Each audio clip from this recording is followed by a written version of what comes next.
जांजगीर चांपा में भारतमाला सड़क में हुए हत्या के मामले में एसपी ने प्रेस कॉन्फ्रेंस कर किया खुलासा। ऑटो चालक ही निकला हत्यारा, नागपुर भागने की फिराक में था आरोपी। जांजगीर चांपा जिले के पंतौरा चौकी के भारतमाला सड़क में 36 घंटे पहले ऑटो चालक के अंधे कत्ल के मामले को सुलझाने में जांजगीर पुलिस ने बड़ी सफलता हासिल की। पुलिस अधीक्षक ने प्रेस वार्ता कर अपने अब तक के कार्यकाल में इस तरह का मामला नहीं देखने का दावा किया, क्योंकि ऐसा सिर्फ फिल्मों में देखने को मिलता है। ऑटो चालक ने यात्री की हत्या कर खुद ही हत्या का षड्यंत्र रचा और मृतक का कपड़ा बदलकर अपना मुंडन कराकर चूरामन साव बन गया। पुलिस ने मामले में आरोपी ऑटो चालक शंकर शास्त्री को गिरफ्तार कर लिया और मृतक की पहचान के लिए झारखंड से परिजनों को बुलाया और दफन शव को निकालने के लिए कार्यपालक दंडाधिकारी से अनुमति मांगी।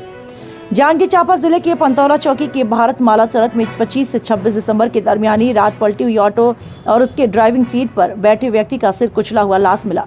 घटना की सूचना मिलने पर पंतौरा पुलिस ने शव की पहचान करवाई और ऑटो के मालिक शंकर शास्त्री के परिजनों और साथियों को मौके पर लेकर पहचान कराई। सिर में गंभीर चोट लगने और पहनावा को देखकर शव की पहचान ऑटो चालक शंकर शास्त्री के रूप में किया। पुलिस ने शव का पोस्टमार्टम के बाद परिजनों को सुपुर्द कर दिया, जिसे परिजनों ने अपने गांव बिलासपुर भाटापारा में दफन कर दिया। पंतौरा पुलिस ने ऑटो चालक शंकर शास्त्री की हत्या के मामले में आरोपी की तलाश शुरू की। पुलिस अधीक्षक ने साइबर सेल के माध्यम से जांच शुरू की। सीसीटीवी कैमरे के फुटेज खंगाले, बिलासपुर, बलौदा और पंतौरा के सीसीटीवी फुटेज को खंगाला, जिसने ऑटो के चालक के साथ एक सवारी दिखा। साइबर पुलिस को रात में झारखंड के चूरामन साव का मोबाइल लोकेशन घटना स्थल पर मिला और उसी नंबर के व्हाट्सएप में कोरबा पुराना बस स्टैंड के ज्योति होटल का लोकेशन मिला, जिसके आधार पर पुलिस ने चूरामन साव की तलाश शुरू की और एक युवक को हिरासत में लेकर पूछताछ की। आरोपी ने अपना हुलिया बदलने के लिए सिर भी मुंडा लिया, नागपुर भागने की फिराक में था। पुलिस ने आरोपी को शंकर शास्त्री की हत्या के मामले में पूछताछ की, लेकिन आरोपी के परिजनों को झारखंड में सूचना दी और उनके द्वारा वीडियो कॉल में चूरामन साव नहीं होना बताया गया। तब पुलिस ने आरोपी से कड़ाई से पूछताछ की, जिसमें आरोपी ने खुद को ऑटो चालक शंकर शास्त्री होना बताया और मृतक को चूरामन साव होना बताया। पुलिस अधीक्षक ने बताया हत्या मामूली विवाद और त्वरित गुस्सा के कारण हुआ। बताया कि चूरामन साव झारखंड से बिलासपुर पहुंचा। 25 दिसंबर की रात 7 बजे कोरबा जाने की तैयारी में था, लेकिन बस और ट्रेन न होने के कारण शंकर शास्त्री के ऑटो को 1200 रुपए में किराया लेकर कोरबा जा रहा था। बिलासपुर से निकलने के बाद ऑटो कई बार रुक रुक कर चलने लगे, जिसके कारण चूरामन साव बड़बड़ाते हुए गाली देता था। दोनों शराब भी पी, लेकिन बार बार गाली सुनकर शंकर शास्त्री गुस्सा में आया और यात्री को मारने के लिए पहले ऑटो को पलटाया, उसके सर में पत्थर पटक कर विकृत कर दिया।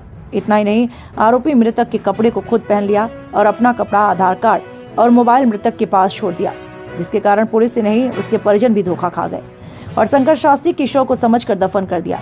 इस मामले में खुलासा होने के बाद पुलिस ने झारखंड के चूरामन साव के परिजनों को सूचना दिया और बुलाया और दफन शव की पहचान करने के लिए दंडाधिकारी से खुदाई की अनुमति मांगी और शव का डीएनए टेस्ट कराने की तैयारी में है। छत्तीसगढ़ स्टेट ब्यूरो, अजय यादव की रिपोर्ट।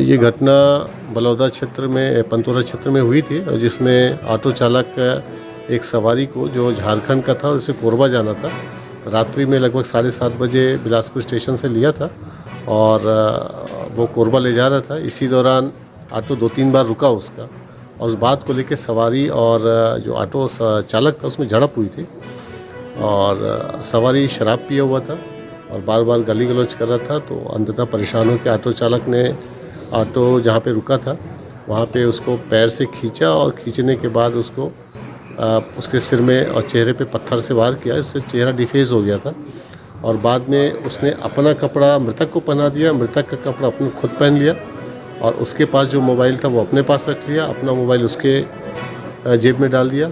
इस तरह से उसने ये कोशिश की कि ऑटो चालक की हत्या हुई है ऐसा दर्शाने की कोशिश की और उसके बाद वो भाग गया वहाँ से कोरबा में उसने सर्वप्रथम अपना मुंडन कराया, अपना हुलिया चेंज किया और वहाँ एक होटल में रुक गया था। पुलिस ने साइबर की मदद से और साथ ही सीसीटीवी की मदद से आरोपी की पहचान की और आरोपी को पकड़ा और बाद में जब उसके परिजनों से पूछताछ हुई तब ये ज्ञात हुआ कि ये जो व्यक्ति है ये मूलतः ऑटो का ड्राइवर है और हत्या जो सवारी थी उसकी हुई है। उस घटनाक्रम पर से अपराध कायम किया गया है और आज शिनाख्ती की कार्रवाई उसकी कराई गई परिजनों के सामने और आज इसको माननीय न्यायालय के समक्ष प्रस्तुत किया जा रहा है। जो मृतक था वो मूलतः झारखंड का रहने वाला था, बोकारो का रहने वाला था और उनके परिजन आज आ रहे हैं। शुरू में चूँकि ये ज्ञात हुआ था कि जो मृतक है वो ऑटो वाला है, लिहाजा पहचान के आधार पे पोस्टमार्टम के उपरांत शव को परिजनों को दिया गया था, परंतु अब शव को भी एग्जीक्यूटिव मजिस्ट्रेट की परमिशन से एक्सह्यूमेशन किया जाएगा और उसके उपरांत आगे की कार्रवाई की जाएगी। हत्या की वजह क्या सामने आई? अभी तक जो हत्या की जो वजह है वो आकस्मिक प्रकोपन समझ में आया है। जो सवार था वो लगातार लेट होने की वजह से झिड़की दे रहा था और उस चीज़ को लेके ऑटो सवार है वो परेशान हो गया था और चूँकि जो सवार था वो शराब पिया हुआ था, लिहाजा दोनों में झड़प हो गई और इसी दौरान ये घटना हुई है।